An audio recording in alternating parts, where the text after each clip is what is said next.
आगे बढ़ते हैं। जयपुर राइड्स को जल्द मिलेगी वीआईपी एरिया में जाम से निजात। दरअसल राजस्थान की सबसे लंबी एलिवेटेड रोड का 92% काम पूरा हो चुका है। जयपुर की हवा सड़क पर तैयार हो रही प्रदेश की सबसे लंबी एलिवेटेड रोड।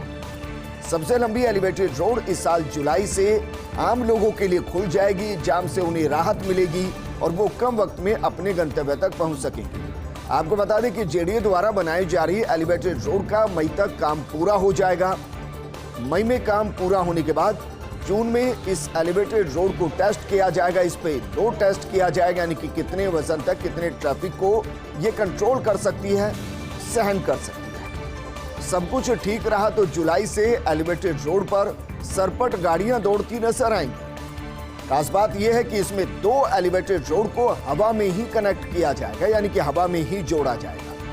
इसे अजमेर रोड की एलिवेटेड रोड से हवा में ही कनेक्ट किया जाएगा और इसे बिना किसी रुकावट के अंबेडकर सर्किल से श्याम नगर मंडी तक पहुंचा जा सकेगा। यानी कि 22 गोदाम, हवा सड़क, सोडाला तिराहा, यहां जो ट्रैफिक जाम लगता है उस ट्रैफिक जाम से राहत मिलेगी और आप सीधे कनेक्ट हो जाएंगे। मानकर चलिए कि सब कुछ ठीक रहा तो जुलाई में ये एलिवेटेड रोड आम आदमी के लिए पूरे तरीके से समर्पित कर दिया जाएगा।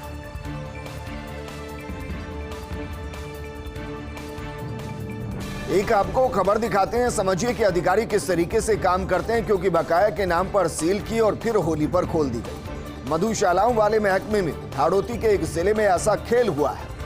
दरअसल 16 मार्च को जिले में 25 दुकानों को निलंबित किया गया, सील कर दिया गया। और ये शराब की दुकानें जो सील की गई थी, इनके पीछे तर्क दिया गया कि कंपोजिट और फरवरी तक बकाया गारंटी दी नहीं गई और इसलिए दुकानों को सील कर दिया गया। डीओ की इस कार्रवाई से ठेकेदारों में हड़कंप मचा था। कुछ ठेकेदारों ने अगले ही दिन यानी कि सुबह सुबह कुछ ऐसी साठगांठ बिठाई कि तुरंत सील खोल दी गई, दुकानों से निलंबन की छाया को हटा दिया गया और फिर ठेकेदारों ने धड़ल्ले से होली पर जमकर कमाई की। सूत्र कह रहे हैं कि जिनकी दुकानें खोली गई उन पर गारंटी के लाखों रुपए बकाया थे। हालांकि कंपोजिट की कुछ फीस जमा कागजों में जरूर दिखाई गई। अब सवाल यह कि इन लोगों से मार्च तक गारंटी की बकाया राशि को कैसे वसूला जाएगा, क्योंकि अब यह वसूलना लगभग संभव नजर नहीं आता। पूरे जिले में करीब 70 करोड़ की राशि बकाया बताई जा रही है। सवाल यह भी गंभीर है कि आखिर क्यों आबकारी अफसर होली पर मेहरबान हुए। इन ठेकेदारों के ऊपर इस सवाल का जवाब अभी तक नहीं मिल रहा।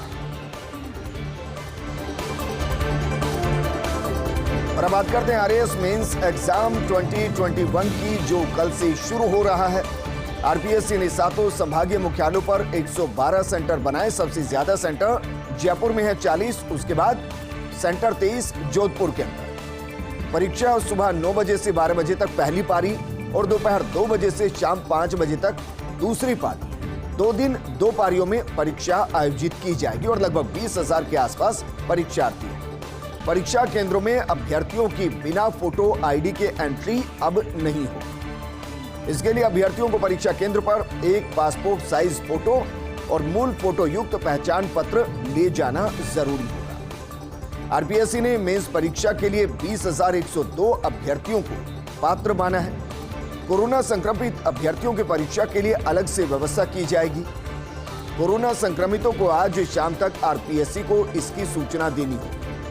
अभ्यर्थी अन्य जानकारी के लिए 0145 2635 255 पर संपर्क कर सकते हैं और अपनी जो भी दुविधा है उसका समाधान पा सकते हैं। लेकिन यह तय है कि इस परीक्षा को लेकर सख्ती बरती जाएगी।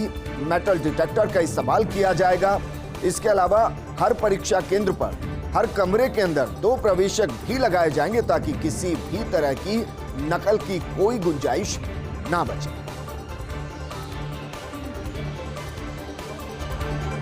जरा सोचिए, आसमान में विमान उड़ रहा है, ईंधन की कमी यानी कि तेल की कमी, और फिर अचानक से जयपुर फ्लाइट को लैंड कराया जाता है। यह पूरा घटनाक्रम जुड़ा है एयर एशिया की फ्लाइट के साथ।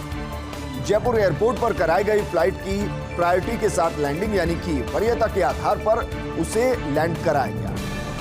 जिस एयर एशिया की फ्लाइट का जिक्र हम कर रहे हैं उसकी संख्या है I-5745। उससे जुड़ा एक घटनाक्रम है और ये फ्लाइट रांची से दिल्ली जा रही है। दिल्ली एयरपोर्ट रनवे पर टच डाउन करने की भी जानकारी मिली। सूत्रों के मुताबिक दिल्ली एयरपोर्ट पर लैंड नहीं कर सकी फ्लाइट और समय लगने पर फ्लाइट को जयपुर के लिए डाइवर्ट किया गया। अमूमन हम ऐसा देखते हैं धुंध की वजह से या फिर बहुत ज्यादा बारिश की वजह से, लेकिन यहाँ वजह ये कि दिल्ली में टच डाउन किया गया लेकिन वहां फ्लाइट लैंड नहीं हो पाई और नजदीक एयरपोर्ट लगता है जयपुर और इसलिए जयपुर इस फ्लाइट को डाइवर्ट कर दिया गया। ईंधन की कमी के चलते इमरजेंसी में जयपुर के अंदर इस फ्लाइट को उतारा गया। राहत की बात यह है कि फ्लाइट लैंड भी कर गई और उसमें जितने यात्री थे सभी सकुशल।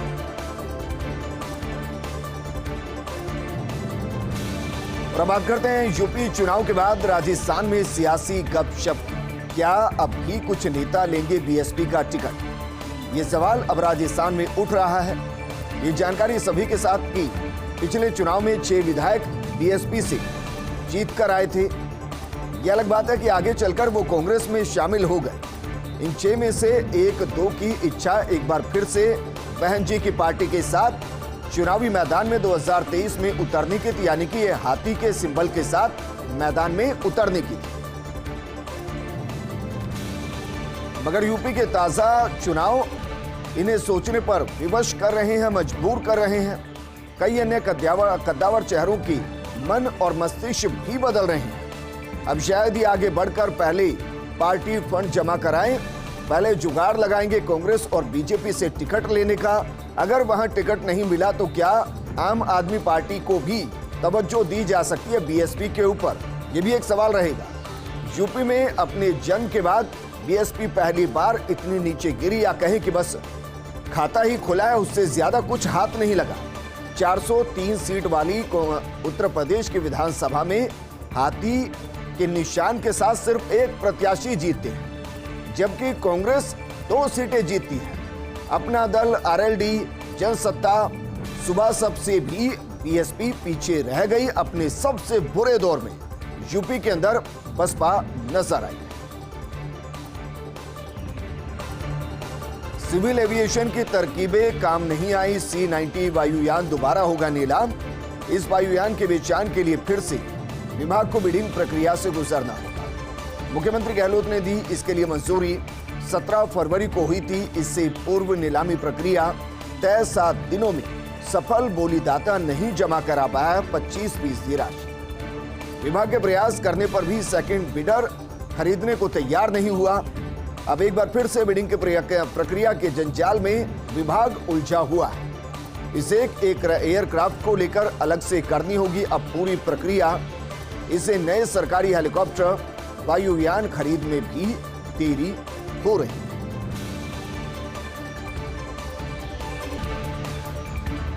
मरुधरा के गर्भ से निकलेंगे सोना, चांदी और बेशकीमती खनिज। खान विभाग बेशकीमती खनिजों के 5 बड़े ब्लॉक्स तैयार करेगा। ये ब्लॉक्स होंगे भीलवाड़ा, चित्तौड़गढ़ और राजसमंद में कॉपर और गोल्ड और इसके साथ लेड के। जिंक और सिल्वर के 5 ब्लॉक्स तैयार किए जाएंगे। नीलामी में 50 साल के अंदर 48,354 करोड़ की आय संभावित है। प्रधानमंत्री प्रमोद जैन भाया और एसीएस डॉक्टर सुबोध अग्रवाल की मेहनत रंग ला रही है। इन 5 ब्लॉक की नीलामी से सरकारी खजाने को संबल मिलेगी, राहत मिलेगी।